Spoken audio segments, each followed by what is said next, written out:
really want to encourage you, Christy, maybe read those articles, look at it, and then honestly, like you can pray, you can go with your gut, but then to the best of your ability, just make a decision and pick one and do it. You can always pivot later, you can always do the other one after, but just pick one and finish it, focus on it, because that's going to preserve your creative energy to actually move the project forward instead of getting caught in the cycle of is this the right way or the best way? And kind of piggybacking on that, that's great advice for all of us as writers. So often we can think, I have to make my Bible study curriculum like Priscilla Shire, like Kay Arthur, or I have to write my books like John Grisham. And we can get so caught up in this idea that there's one right way, there's one best way. And most writers who've been around for a while, I know Kim Rumpel agrees with me on this, we coach the Momentum Group, there is not a cookie cutter.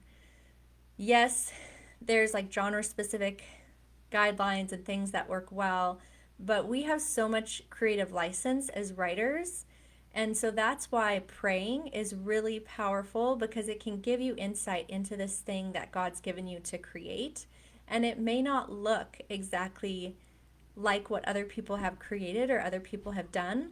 Some of us, yes, we're going to be called to create things that fit into a category, fit into like not a template, but like this has been done before. I'm called to this genre, thrillers, romance, and it's going to follow this. But there are others of us who are not called to that. We're called maybe to write our family's legacy, regardless of how many copies we sell, or we're called to write a new kind of curriculum, a new kind of book.